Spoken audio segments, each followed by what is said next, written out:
to get the door skin off, we got to drill out the factory spot welds so we can get everything popped loose. Okay, so we've been opening our door skin up and opening the flange up so we can take the door skin off the car. Two reasons we're doing that is, one, it makes it easier to chop and metal finish all our areas where we cut the door. But secondly, this car is getting new lower door skins from the belt line down. Because of the rust and dents from over the years, it's just easier to make and install a new door skin than try to weld in little patches and fix all these dents and dings. So I'm just going to cut the door about right here for now. Cut that bottom half of the door off. We'll leave our upper half complete, intact. I drilled some holes here on the skin so I can cleco the upper section of the door back to the door frame, so we know everything is exactly where it's supposed to be.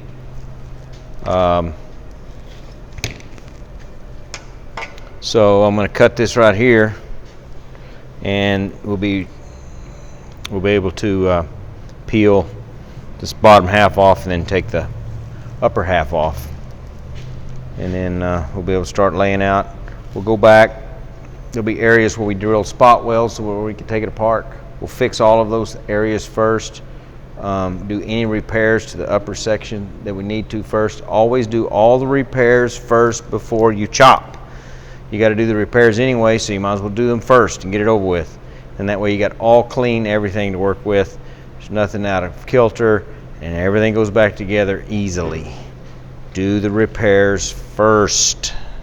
Don't get in a hurry. Relax.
Okay, so now we got it cut, so we'll pry this lower section off.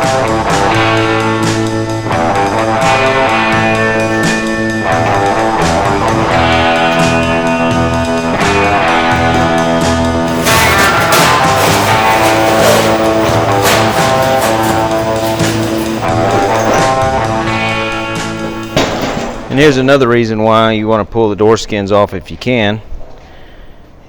There's always dirt and rust in between these two flanges that you're never going to be able to get out. And if you're going to go to the expense to building starting off with an expensive car and then doing an expensive build, and you haven't addressed these rust issues, they will come back to haunt you someday. Of course, depends on how long you keep your car. But there's no such thing as a entirely rust-free car, because it's in there. You just can't see it. So it gets the bottom. which we're not going to use anymore.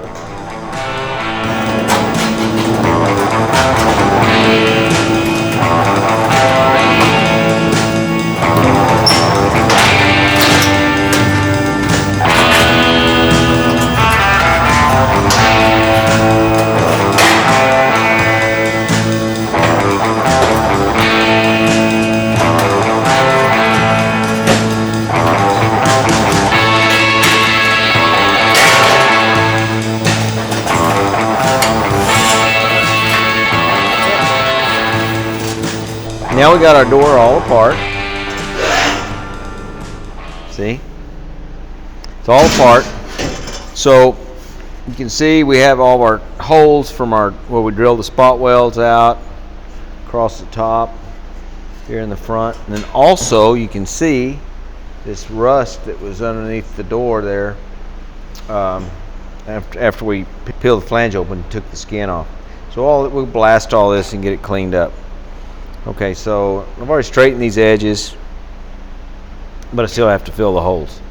Moving on a little bit, the other door, Eddie has been working on it, and on this door, he already has all the holes filled where we drilled all the spot welds and the metal and the wooden buck in here,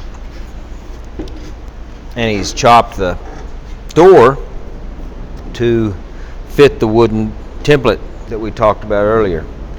Okay, so I'm going to lay this template in here. And the other thing about using this wooden template is it helps you to see where you need to cut the door to make the best splices for your chop. It's a lot easier to see it than up inside the door. See how nice and good that fit? Okay, so since this is reversible and we'll use it for the other side, I'll flip it around and show you how it works on the other side. The other thing this buck helps to do is it keeps the door opening where the glass is, keeps everything flat, because you have flat glass, so therefore you wouldn't have curved window opening. Okay. Ouch, that's sharp. Very sharp. With our wooden buck in here, we can see where we're going to need to cut. Generally, if it's a real severe chop, and this really gets leaned back a lot, we have to come into this corner. But as you can see here, with the buck all the way up to it, it doesn't really start angling till somewhere out of the arc. So right here's where we're going to make our first cut. And then you can slide this up. The back's going to stay consistent. It's going to stay in line with what it was. None of this is going to change. So we'll slide this up, and you can see that it just needs opened up to come this way. So what we'll do is we're going to make a cut from instead of cutting this all the way in half and having two pieces, we're going to cut from the outside and come around and stop before we get all the way through. And then that's still going to stay connected, and it'll be able to open up and lap over itself, and then we'll trim that excess out. And that's what we did here.